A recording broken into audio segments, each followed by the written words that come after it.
नमस्कार, गोहार छत्तीसगढ़ में आपका स्वागत है। मैं हूं आपके साथ दिव्यांशु जोशी। राज्य सरकार बस्तर की जीवनदायिनी इंद्रावती नदी पर सालों से प्रस्तावित बहुउद्देशीय सिंचाई परियोजना के लिए जोर शोर से काम कर रही है। वहीं सालों से प्रस्तावित बोधघाट परियोजना के खिलाफ आदिवासी मुखर होने लगे हैं। सियासी बयानबाजियों ने फिर से जोर पकड़ लिया है। आदिवासी और ग्रामीण इसके खिलाफ एकजुट हो गए हैं। आदिवासियों का ये कहना है कि हम प्राण दे देंगे लेकिन जमीन नहीं देंगे। उधर सीएम भूपेश बघेल ने कांकेर में ये कहा था कि ग्रामीण जब तक नहीं चाहेंगे बोधघाट परियोजना शुरू नहीं किया जाएगा। सीएम के इस बयान के बाद बीजेपी सरकार के खिलाफ फिर से एक बार मुखर हो गई है। आपको बता दें कि बीजेपी बोधघाट परियोजना को लेकर कांग्रेस पर हमेशा ही प्रश्न उठाती रही है। उनका कहना है कि कांग्रेस ने कागज पर पूरी परियोजना तैयार कर ली थी, तब कांग्रेस ने ही सपना दिखाया था और अब कांग्रेस ने ही सपने को तोड़ दिया है।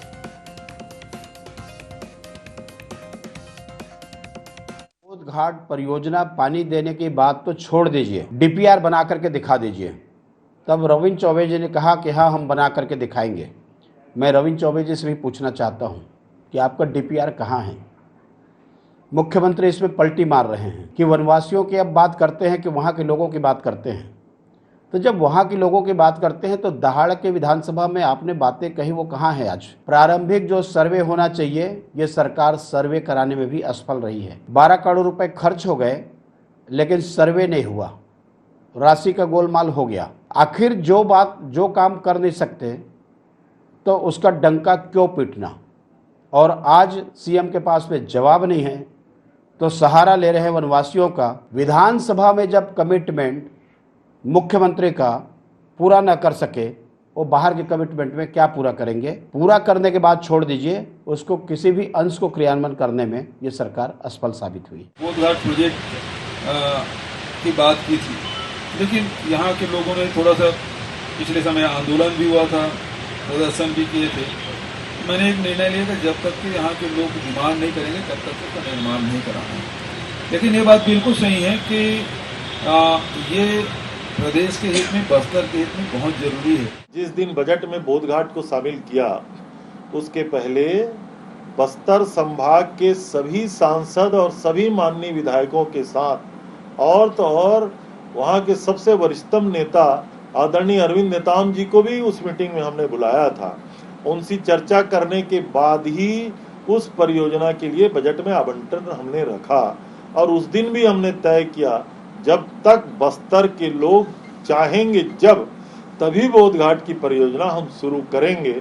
और डीपीआर बनाने का काम अलग है, लेकिन बस्तर में जब तक सहमति बनेगी तभी बोधघाट की काम शुरू होगा। और आदरणीय मुख्यमंत्री जी ने इसी प्रकार से स्टेटमेंट दिया। तो गोहार छत्तीसगढ़ में आज हम चर्चा करेंगे बोधघाट पर जो घमासान मचा हुआ है उसे लेकर के। और इसी चर्चा में हमारे साथ 3 खास मेहमान जुड़ेंगे। तीनों से आपका परिचय करवा देते हैं। हमारे साथ विमल चोपड़ा जुड़ेंगे जो कि पूर्व विधायक हैं बीजेपी के। साथ ही साथ हमारे साथ कांग्रेस का पक्ष रखने के लिए कांग्रेस प्रवक्ता धनंजय ठाकुर भी जुड़ेंगे। और साथ ही साथ डॉक्टर लखन चौधरी जो कि राजनीतिक विश्लेषक हैं। आप तीनों मेहमानों का बहुत बहुत स्वागत है IND24 में। सबसे पहले मैं शुरुआत करना चाहूंगा धनंजय ठाकुर जी से। धनंजय ठाकुर जी, मैं आपसे जानना चाहूंगा कि बीजेपी सीधे सीधे ये कह रही है कि आपने आदिवासियों को सपने दिखाए और आपने उन सपनों को तोड़ दिया। क्या कहेंगे इस पर धनंजय जी? देखिए दिव्यांश जी, भारतीय जनता पार्टी को तो बोधघाट परियोजना के मामले में और आदिवासियों के विषय में बोलने का नैतिक अधिकार ही नहीं है। इससे सबसे बड़ा कारण को बताऊंगा। ये भारतीय जनता पार्टी छत्तीसगढ़ 15 साल तक शासन में रही है और 15 साल तक भारतीय जनता पार्टी सिर्फ आदिवासियों का शोषण किया है, उनको डराया है, उनको धमकाया है और उनको जेल में बंद करने का काम किया है। इसकी मुख्य वजह रही है कि उनके जल जंगल जमीन पर कैसे भाजपा समर्थित लोगों को कब्जा करा जाए। हमारी सरकार बनी, निश्चित तौर पर हमें आदिवासी वर्ग का, वनवासी वर्ग का भरपूर समर्थन मिला और हमारी सरकार लगातार आदिवासी वर्ग के, वनवासी वर्ग के बेहतरी के लिए काम कर रही है। हमने जब बोधघाट परियोजना के बारे में सोचा तब हमने बस्तर के तमाम जो जनप्रतिनिधि हैं, चाहे वो किसी भी दल के, उनसे चर्चा की, चाहे किसी भी वो उसमें सामाजिक संगठन के भी लोग हैं, और सबसे चर्चा करके एक वृहद प्रोजेक्ट हमने बनाने का काम किया कि बस्तर में अगर बोधघाट परियोजना को शुरू किया जाता है, इससे वहां पे लगभग 2-3 जिले हैं, जैसे दंतेवाड़ा, सुकमा है, इन सारे जिलों के सिंचाई की व्यवस्था दुरुस्त हो जाएगी। वहां पे पेयजल की जो संकट है वो दूर हो जाएगा, वहां पे बिजली का उत्पादन होगा, वहां पे मछली उत्पादन करने से वहां पे रोजगार भी लोगों के हाथ में आएंगे। तो हमने इस योजना को लेकर जनता के बीच गए, उसके लिए हमने काम भी किया। निश्चित तौर पर जब कोई भी सरकार कोई योजना बनाती है उसका मुख्य उद्देश्य होता है एक बड़ी आबादी को लाभ दिलाना, उस क्षेत्र के लोगों को लाभ दिलाना, उसके बेहतरी के लिए काम करना, और उसके लिए हमने गए हैं। और हमारे आज भी एजेंडा वही है कि अगर वहां की जनता चाहेगी, सहमति प्रदान करेगी तो इस योजना को हम शुरू करेंगे। इसमें किसी प्रकार के हमारे संशय की स्थिति नहीं है। लेकिन भारतीय जनता पार्टी अगर राजनीति कर रही है तो बता दे, क्या जनता की आवाज को नहीं सुनना चाहिए? क्या जनता की सहमति आवश्यक नहीं है सरकारी योजनाओं में? अगर नहीं तो भाजपा बता दे इस विषय में। जी, बीजेपी से हमारे साथ विमल चोपड़ा जी जुड़े हुए हैं। विमल जी, आपने अभी अभी धनंजय जी की बात को सुना। उनका कहना ये है कि आदिवासियों की बात को अगर सरकार सुन रही है तो उसमें आपको आपत्ति क्या है, क्या कहेंगे इस पर? देखिए, धनंजय जी का रटा रटाया जो वक्तव्य है वो उन्होंने पढ़ा है कि भारतीय जनता पार्टी को नैतिक अधिकार होने का, जैसे कि नैतिकता का ठेका ये कांग्रेस के ठेकेदारों ने पूरा ले लिया है। अरे 15 साल हमने राज किया है, 3 बार आपको चुनाव हराया है, एक बार आप जीत गए तो बहुत भूल के गुप्पा मत कीजिए। उसके बाद लोकसभा में आपका क्या परिणाम हुआ ये आप जानते हैं। पूरे देश में कांग्रेस की क्या हालत है। जहां तक हसदेव परियोजना जो इस परियोजना की बात है बौद्ध घाट की, उसमें कांग्रेस के लोग बड़े कंफ्यूज हैं। एक तरफ कांग्रेस के लोग कहते हैं वहां की जनता कहेगी तो हम वो कार्रवाई करेंगे, दूसरे तरफ में आंदोलन चल रहा है जहां की जनता मना करते हैं। मुख्यमंत्री वक्तव्य देते हैं कि यदि आपको पेड़ बचाने घर की बिजली बंद कीजिए। आप इस प्रकार एक तरफ जनता आंदोलन कर रही है तो आप काम बंद नहीं कर रहे हैं, एक तरफ जनता आपने इसका डीपीआर बनाया, 42 करोड़ रुपए आपने उसमें खर्च किया और आज बोल रहे हैं कि जनता कहेगी। अरविंद नेताम जी कल ही मैं जो है इस योजना वो बता रहे थे कि शुरू से लेकर के आप तक इस बारे में वो जानकारी रखते हैं, जुड़े हुए हुआ। जब आज ये सरकार जो है कर रही है, उसका कहना है कि ये सरकार सपने दिखाई होगी। उन्होंने कहा कि मैं बड़े बड़े अधिकारियों के बैठा हूं कि इससे सिंचाई होना संभव नहीं है। वो पार्टी दिया है बहुत ऐसा जो महत्वपूर्ण पानी जा सके। जी विमल जी, मैं आपके पास वापस आऊंगा, मैं आपके पास वापस आता हूं। हमारे साथ चर्चा में डॉक्टर लखन चौधरी जी भी जुड़े हुए हैं। जी नहीं कटेगी और उसके बाद आप हजारों पेड़ काटने की बात कर रहे हैं। आप इस प्रकार के भ्रम में हैं कि जो के लिए आपकी अलग अलग नीति ना आप बचा पा रहे हैं, ना आप आदिवासियों का भला कर, ना आप क्षेत्र का भला कर पा रहे हैं, सिर्फ आप चला रहे हैं। और इस प्रकार की परियोजना के पहले आपको उन आदिवासियों से चर्चा करनी चाहिए। आज आप चर्चा करने की बात कर, बिल्कुल चर्चा को हम आगे बढ़ाएंगे। बिल्कुल धनंजय जी और विमल जी, आप हमारे साथ जुड़े रहिए। हमारे साथ चर्चा में डॉक्टर लखन चौधरी जी भी जुड़े हुए हैं। लखन चौधरी जी, मैं आपसे एक सीधा सवाल आपसे करना चाहूंगा कि नेता प्रतिपक्ष धर्मलाल कौशिक ने सरकार पर तंज कसते हुए कहा है कि मुख्यमंत्री ने बिना अध्ययन के ही परियोजना को प्रारंभ करने का ऐलान कर दिया। आप उनकी इस बात से कितना इत्तेफाक रखते हैं? डॉक्टर लखन चौधरी जी, देखिए ऐसी बात नहीं है बिना अध्ययन के मुख्यमंत्री ने इस योजना का ऐलान कर दिया, इस तरह की बात नहीं है। मैं इस मामले पर इत्तेफाक नहीं रखता कौशिक जी की बात से, क्योंकि देखिए 1 साल पहले जब ये मामला आया था और इस पर जो है बजट का भी आवंटन जब हुआ था, उस समय भी इस पर आप ही के चैनल में हमने इसी मसले पर चर्चा किया था और इस पर रमेश वर्ल्यानी जी और चंद्रशेखर साहू जी जैसे दिग्गज जो और अनुभवी नेताओं ने अपने अपनी बात रखी थी और उनके साथ मैं भी इस डिबेट में था। तो उस समय भी इस पर एक सार्थक डिबेट हुई थी। देखिए मसला निश्चित रूप से कि धनंजय जी जो बोल रहे हैं कि सिंचाई, औद्योगिक उत्पादन, बिजली उत्पादन, आपका मछली पालन सब चीज है, लेकिन दूसरी तरफ जो महत्वपूर्ण मसला है वो पर्यावरण विस्थापन का नहीं है। इस समय पर्यावरण विस्थापन का मसला सॉल्व हो चुका था। अभी मसला जो महत्वपूर्ण मसला है वो जन विरोध का है।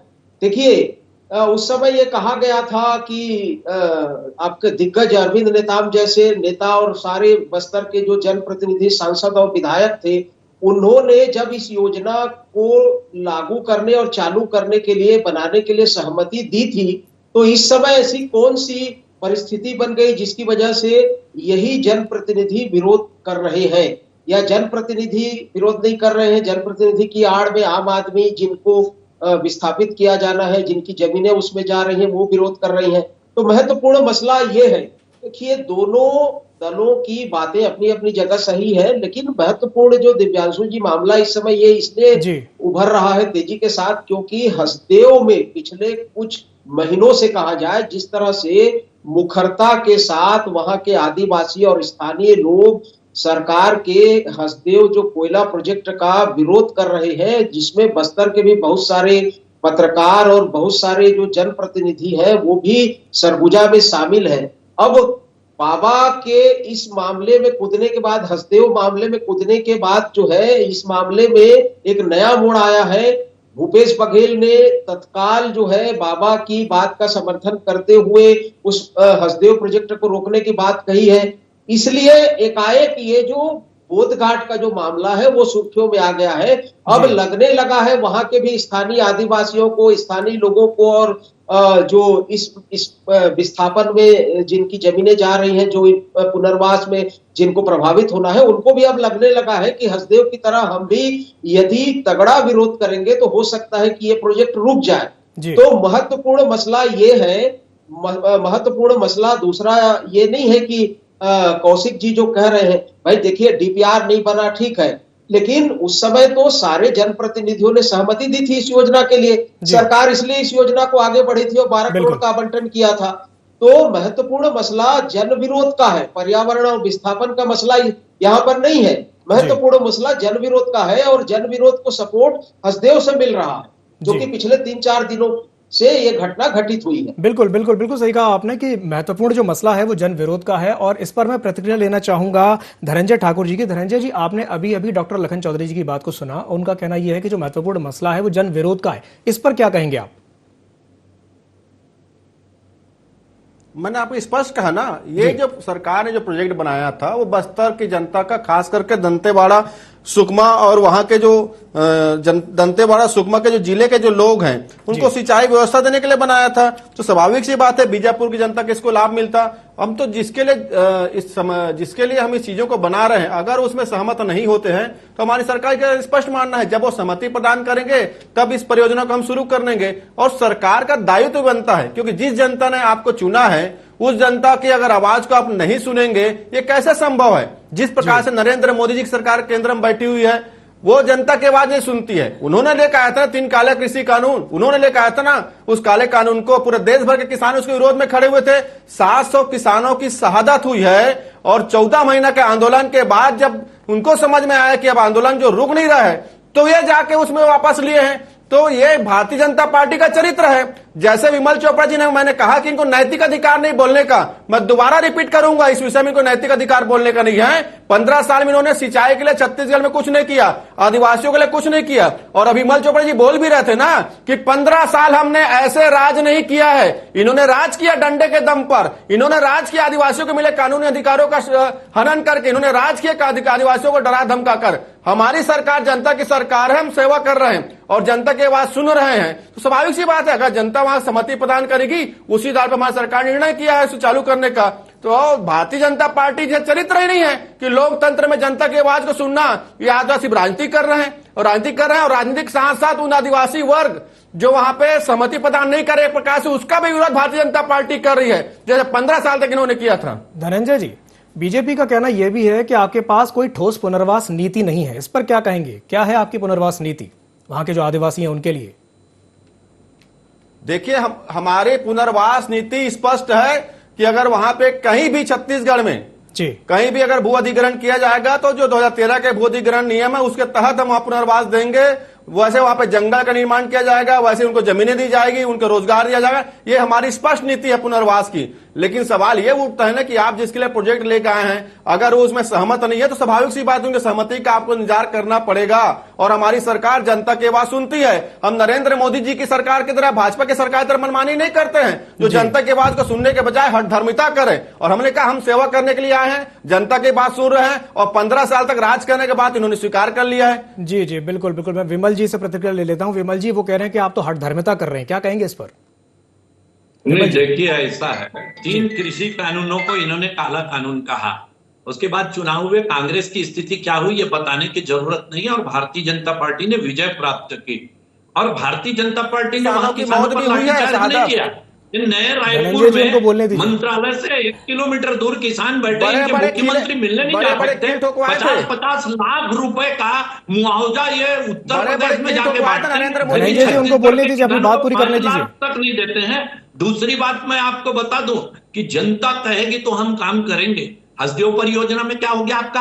वहां की जनता तो विरोध कर रही है, वहां के लोग तो वहां धरने पे बैठे हैं, वहां आंदोलन कर रहे हैं, उसको क्यों नहीं बंद कर रहे हैं? कौन सा अडानी से आपका बहुत बड़ी डील हो गई कि वहां जनता की बात नहीं मानी जाएगी और यहां जनता की बात की आड़ लेकर के आप जो है अपना खेल खेलेंगे? ये इस प्रकार की राजनीति आपको ठीक नहीं है। आप बस्तर का भला नहीं चाहते हैं। आपने टाटा की जमीन जो है वापस की, उसकी बजाय आपको वहां नीति बनानी थी कि यदि औद्योगिक विकास होना है तो उनके साथ यदि कोई अन्याय हो रहा है, किसानों को हम भागीदार बनाएंगे उस फैक्ट्री में, किसानों को अंशधारी बनाएंगे, हम वहां नौकरी देंगे और वहां का औद्योगिक विकास होता। लेकिन छल और कपट की राजनीति आप बस्तर के आदिवासियों के साथ कर रहे हैं। आप अरविंद नेताम जी का वक्तव्य सुन लीजिए कि यह सरकार कहती है, सबसे अनुभवी व्यक्ति हैं अरविंद नेताम, जो इस आंदोलन से शुरू से जुड़े हैं, जिस इस परियोजना से शुरू से जुड़े हैं। कल वो मेरे साथ बैठे थे, उन्होंने कहा कि कांग्रेस की सरकार झूठ बोल रही है कि इसमें से सिंचाई होगी, क्योंकि मैं अधिकारियों के सामने मैंने बैठ करके इस योजना के बारे में डिस्कशन किया है। उन्होंने कहा सिंचाई संभव नहीं है, सिर्फ बिजली का उत्पादन होगा और 60 गांव जो हैं वो विस्थापित होंगे, 60 गांव विस्थापित होंगे। जब आप विपक्ष में थे तो 1 गांव और 1 व्यक्ति विस्थापित होता था, तब आप चिल्लाते थे, और आज 60 गांव विस्थापित हो रहे हैं। जहां पर आप बांध बना रहे हैं उनकी पुनर्वास नीति नहीं है। उनका कहना है कि पहले पुनर्वास नीति बताइए, हमें क्या मुआवजा आप देंगे किसानों को नीति के अनुसार?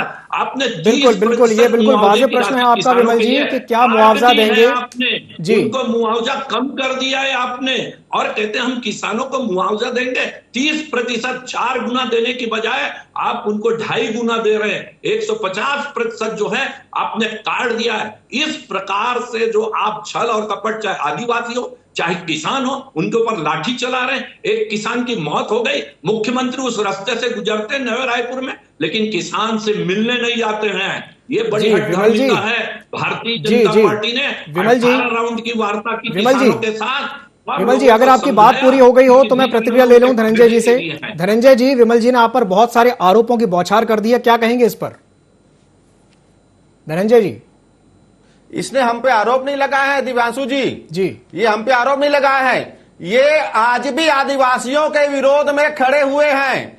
जैसे हमारी सरकार ने 1700 किसानों के जमीन को लौटाने का काम किया, जो रमन सिंह की सरकार ने लाठी और बंदूक के दम पे उसे छीना था, जो कानूनी अधिकारों का हनन का छीना था, उसको हमारी सरकार ने लौटाया ना। ये उसका विरोध आज भी कर रहे हैं। ये बोध घाट परियोजना का विरोध नहीं कर रहे हैं। उस बोध घाट परियोजना से जो आदिवासी वर्ग असहमत है उसके खिलाफ में बात कर रहे हैं। ये बताएं ना, बोध घाट परियोजना बनना चाहिए कि नहीं बनना चाहिए? ये कह रहे हैं आदिवासियों चला गया, हम उन आदिवासियों की बात कर रहे हैं। ये बात कर रहे थे किसान कानून की ना, तो दिल्ली सहित देश सहित विदेश ने देखा है कैसी भारत सरकार ने उन किसानों को दिल्ली में घुसने से रोकने के लिए सीमेंट के बड़े बड़े कंक्रीट के बोर्ड दीवार खड़े कर दिए थे, कैसे सड़कों पर कील ठोकवा दिए थे। धनंजय जी, दिल्ली तक जाने की आवश्यकता नहीं है। आज हम बोध घाट की बात कर रहे हैं तो बोध घाट पर ही चर्चा करेंगे।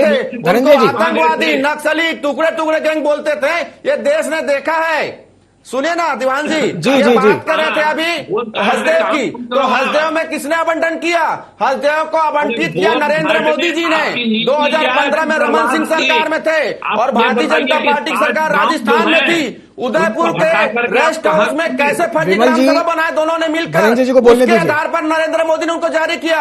हमारी सरकार तो आज भी उसके खिलाफ खड़ी है। और आपके चैनल के माध्यम से बताना चाहता हूं, क्या किसी भाजपा के सांसद ने, भाजपा के राष्ट्रीय उपाध्यक्ष रमन सिंह जी ने धनंजय जी एक सवाल आवंटन रद्द किया जाए? धनंजय जी आपसे मेरा एक सवाल ये है, उन्होंने आप सर सीधे उन्होंने ये कहा है कि मुद्दा आदिवासियों के हित से जुड़ा हुआ है।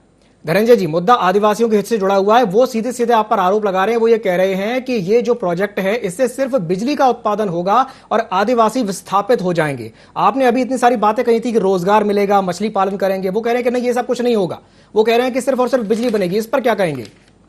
असल असल में भारतीय जनता पार्टी के नेताओं को तो वास्तविकता की जानकारी नहीं है। जैसे इनके नेता प्रतिपक्ष बोलते हैं कि 12 करोड़ रुपए घोटाला हुआ है, बोलते हैं 40 करोड़ का घोटाला हुआ।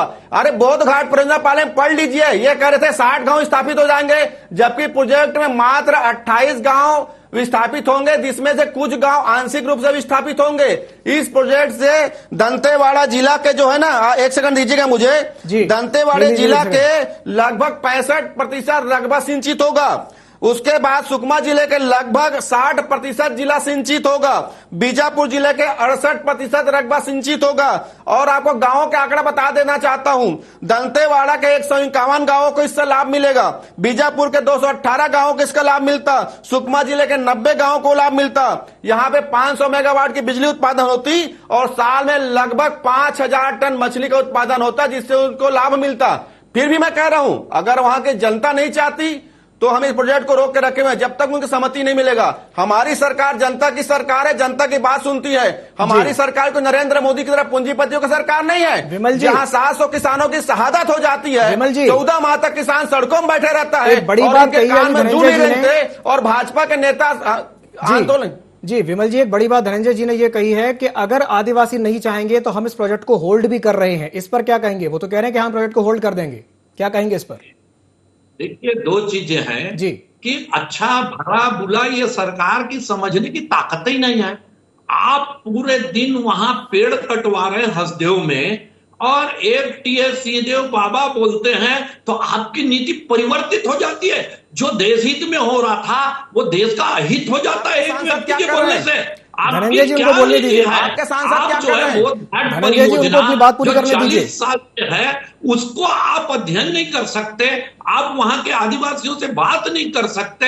अरविंद नेताम जी बहुत आदरणीय नेता हैं, और उन्होंने कल कहा कि जब ये इसका भूमि पूजन हुआ और आज तक उस परियोजना से जुड़ा हो, यदि आप उनको चैलेंज करते हैं तो आप चले जाइए और उनसे बात कर लीजिए कि उन्होंने स्वयं कहा है मतलब भाजपा के पास कोई स्पष्ट नीति नहीं इस परियोजना को लेकर। बस्तर की जहां पहाड़ियां हैं, जंगल है, नाले हैं, वहां पर इतने सिंचाई पहाड़ों के कारण संभव नहीं है। और जितनी सिंचाई उन्होंने कहा सरकार बता रही उतनी दुर्ग के मैदानी इलाके में नहीं हो पाती है, तो वो तो पहाड़ी इलाका है, वहां क्या होगा। लेकिन ये सरकार जो है भ्रमित है, आदिवासियों का नाम लेकर के जो है अपनी कमजोरी छिपाना चाहती है। आप बनाइए बोध घाट परियोजना, लेकिन आप 28 गांव बोल रहे हैं, चलिए मैं 28 गांव भी मानता हूं, क्यों एक आदमी विस्थापित होना चाहिए आपके लिए कि बिजली आप बड़ी, उन्होंने कहा कि छोटी छोटी परियोजना बनाइए, अरविंद नेताम जी का। यदि आपको जल संरक्षण करना है, आपको भूमि का जल बढ़ाना है, तो छोटी परियोजना बनाइए। आप छोटे छोटी परियोजना बनानी चाहिए अगर भूमि का संरक्षण करना है, जल का संरक्षण करना है। बिल्कुल सही कहा आपने विमल जी। बिल्कुल विमल जी, मैं आपके पास वापस आऊंगा। विमल जी मैं आपके पास वापस आऊंगा। धनंजय जी मैं आपके पास भी आऊंगा। हमारे साथ चर्चा में एक और मेहमान जुड़े हुए हैं, डॉक्टर लखन चौधरी जी भी जुड़े हुए हैं हमारे साथ में। डॉक्टर लखन, आपने दोनों की बातें सुनी, बीजेपी और कांग्रेस दोनों ही प्रवक्ताओं की बातें आपने सुनी, और उसके बाद मेरा आपसे प्रश्न ये है कि आप इसे किस तरीके से देखते हैं कि आदिवासियों का जो अहित है वो नहीं होना चाहिए? क्योंकि देखिए जिस तरीके की बातें सामने आ रही है, उन्होंने 28 गांव की बात कही है, एक बड़ी अच्छी बात उन्होंने कही कि एक भी आदिवासी का विस्थापन क्यों होना चाहिए, क्या कहेंगे इस पर? डॉक्टर बहुत अच्छी बातें हैं कि आदिवासियों का विस्थापन नहीं होना चाहिए, लेकिन मैं ये सवाल पूछता हूं कि यही अरविंद नेताम है जिन्होंने 1 साल पहले इस परियोजना के लिए सहमति दी थी जी। और आज क्या हो गया कि अरविंद नेताम इस परियोजना के विरोध में आके खड़े हो गए हैं। देखिए दिव्यांशु जी, हमारे भारतीय लोकतंत्र का जो दुर्भाग्यपूर्ण पहलू ये है कि जब हम विपक्ष में रहते हैं तो विरोध करना, या हमारी कोई सत्ता पक्ष में रहते हुए भी जब हमको कोई पर्याप्त महत्व नहीं मिलता तो हम विरोध पर उतारू हो जाते हैं।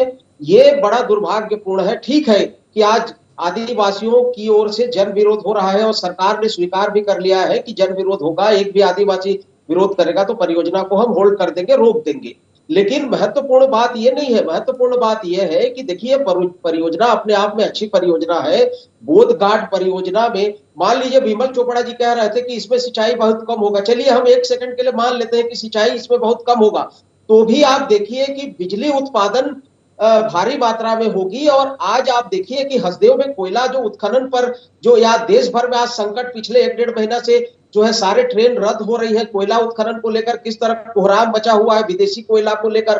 तो यदि बिजली उत्पादन भी बड़ी मात्रा में होता है तो इसमें क्यों हर्ज होना चाहिए। आज जो है कोयले से बिजली बनाने में किस तरह से पर्यावरण भी प्रदूषित हो रहा है, कोयले का संकट उत्पन्न हो रहा है, पर्यावरण का प्रॉब्लम हो रहा है। तो ये भाई इसमें पन बिजली जब इसमें बनेगा तो ये भी तो फायदा है, मछली उत्पादन होगा, सिंचाई तो होगी ही होगी। तो ये महत्वपूर्ण बात यह है कि परियोजना में कहीं कोई खोट नहीं है, परियोजना अपने आप में अच्छी है। तभी 40-42 साल पहले से ये परियोजना जो है 1979-80 से इस परियोजना को बनाया गया था। लेकिन इस तरह के राजनीतिक जो विरोध, जब हम सत्ता पक्ष में है तो हम विपक्ष विरोध करेगा और जब हम विपक्ष में रहेंगे तो सत्ता पक्ष का विरोध करेंगे। तो इस तरह की जो राजनीति है उसकी वजह से ये स्थितियां निर्मित हो रही है और आज जो विरोध हो रहा है उसको बिल्कुल राजनीति की वजह से कहीं ना कहीं एक विरोधाभास उत्पन्न हो रहा है। आपने बिल्कुल सही कहा डॉक्टर लखन चौधरी जी। समय की चूंकि हमारे पास कमी है, आप तीनों मेहमानों का हमारे साथ जुड़ने के लिए बहुत बहुत धन्यवाद। तो आज जिस विषय पर हमने चर्चा की है, बोध घाट को लेकर के जो संग्राम देखने को मिल रहा है, जो राजनीतिक पार्टियां हैं वो एक दूसरे पर आरोप प्रत्यारोप लगा रही हैं। सीएम भूपेश बघेल ने एक बड़ा बयान दिया, उन्होंने कहा कि ग्रामीण जब तक ये नहीं चाहेंगे तब तक परियोजना शुरू नहीं की जाएगी। और ये बात भी निकल करके सामने आ रही है कि परियोजना अच्छी है, इसीलिए ये 40 साल से परियोजना चल रही है। और इसे लेकर के उन्होंने ये बात कही है कि जब तक ग्रामीण ये नहीं चाहेंगे तब तक परियोजना को शुरू नहीं किया जाएगा। तो उसे लेकर के बीजेपी भी हमलावर है कांग्रेस पर। उसका कहना यह है कि कांग्रेस सिर्फ राजनीति कर रही है। तो इस मामले में यह देखना बहुत ज्यादा जरूरी है कि आदिवासियों का अहित इसमें नहीं होना चाहिए, यह बहुत बड़ी बात है। तो गुहार छत्तीसगढ़ में फिलहाल के लिए इतना ही। मुझे दीजिए इजाजत और आप बने रहिए IND 24 के साथ। नमस्कार।